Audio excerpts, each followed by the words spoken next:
Salut, aujourd'hui je vais te parler d'une histoire qui va te couper le souffle. Imagine tu gagnes 32 millions d'euros et tu meurs un mois après, lors d'une simple opération dentaire. Le 9 novembre 2024, Antonio Lopez gagne le gros lot, le loto. Un Brésilien de 73 ans remporte l'une des plus grosses loteries de toute l'histoire du Brésil. Même Neymar, il se dit waouh, ça fait quand même beaucoup d'argent. 250 réaux. Moi non plus, je ne savais pas que au Brésil c'était les réaux. Je suis même pas sûr de la prononciation de réaux.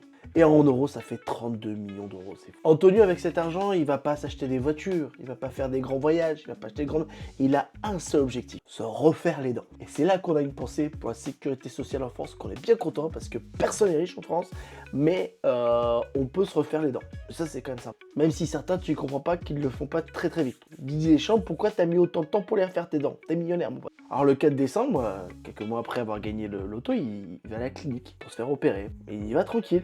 Il se dit pas que c'est la dernière fois qu'il va vivre et qu'il verra pas l'extérieur de la clinique. Bon voilà, l'opération commence, ça se passe bien, ils font le bistouri, ils changent les dents, tiens, hop, hop, hop. Puis à un moment, et Antonio, il fait une crise cardiaque. Après, pour moi, les dentistes sont des tueurs en série de base, hein, parce que pour être dentiste, faut aimer faire souffrir les gens. Donc je pense qu'il y a peu... Moi, je soupçonnerais d'abord le dentiste avant tout le monde. Dommage, Tonio.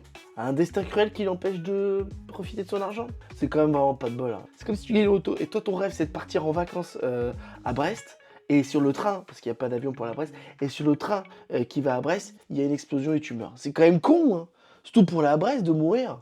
Bon, l'investigation médicale se rend compte qu'au final, il a du diabète, de l'hypertension. D'ailleurs, il avait commencé à utiliser des médicaments contre l'hypertension une semaine avant. Encore une fois, les gens se rendent pas compte en France.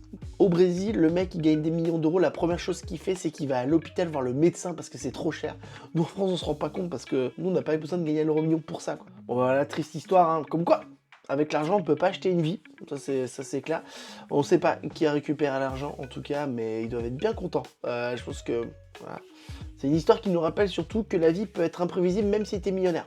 Ça te fait pas tout d'être millionnaire. Bon, ça va être quand même avoir de belles dents et une crise cardiaque. Allez, n'hésite pas à t'abonner à la vidéo, n'hésite pas à t'abonner à la chaîne et like la vidéo. À bientôt.